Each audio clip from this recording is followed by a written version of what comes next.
Has your cell phone been acting crazy?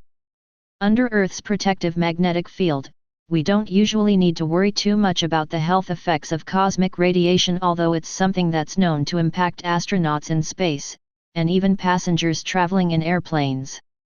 But the same can't be said for our technological systems. Fierce solar storms can wreak havoc on Earth's communication networks, and new research shows that even ordinary levels of cosmic radiation can have a disruptive effect on our personal devices. This is a really big problem, but it is mostly invisible to the public, says electrical engineer Bharat Bhuva from Vanderbilt University.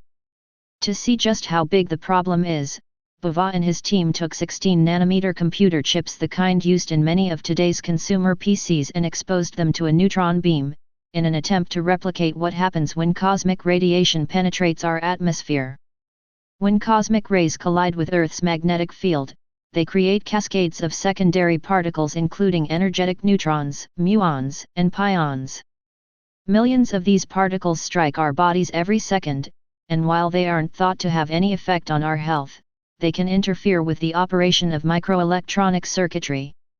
In particular, when they interact with integrated circuits, they can actually alter or flip individual bits of data stored in memory, a phenomenon that's called a single event upset. Most of the time, such an event probably wouldn't create much of a problem. An app running on your smartphone or PC might glitch somehow, making a miscalculation, but it's probably not something you'll notice for more than a moment. But in some cases, SCUs could have drastic and potentially far-reaching consequences.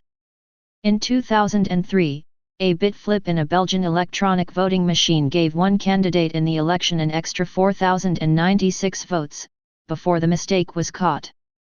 Even more worrying, the avionics system of a Qantas passenger jet malfunctioned due to a suspected SCU in 2008, forcing the aircraft into an abrupt dive that injured about a third of the passengers on board. Bhuva's research was sponsored by a number of microelectronics companies, and the results are proprietary, meaning they're unlikely to be published anytime soon. But in a presentation of key trends in the findings at a meeting of the American Association for the Advancement of Science in Boston last Friday, he explained that as technology advances and transistors get ever smaller, the likelihood of SCUs due to cosmic rays is increasing. Semiconductors manufacturers are very concerned about this problem because it is getting more serious as the size of the transistors in computer chips shrink and the power and capacity of our digital systems increase, says Bhuva.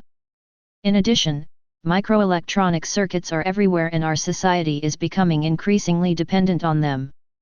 Ultimately, smaller transistors are more vulnerable to energetic particles, because they require less electrical charge to represent a logical bit, which means they flip between binary states, from 0 to 1, or vice versa, more easily when they're struck by cosmic rays.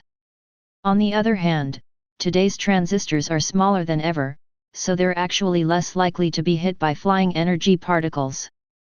Contemporary transistors are also assembled in 3D designs, which help to make them less individually susceptible to SCUs. But since today's computer chips include significantly higher numbers of these smaller transistors overall, at the device level, the risk of an SCU occurring is greater than ever, Bhuva says. So, what's the solution?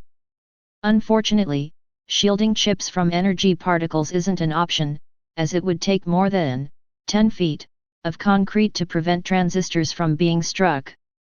According to Bhuva, the answer is for device manufacturers to design systems that include 3 processors in place of 1. In rare cases where 2 chips tell you one thing, and the third tells you another, majority rules as the errant third result would likely be due to an SCU. Plugging that hole will ultimately mean our devices run smoother than ever, but in the meantime, there's no need to lose any sleep over your smartphone being hit by a rogue particle strike. But we thought we should call our cell phone company and find out if our insurance covered rogue particle strikes. Apparently the answer is no, this falls under an act of God.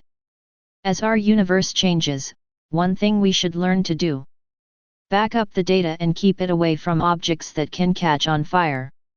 Stay paranoid, my friends.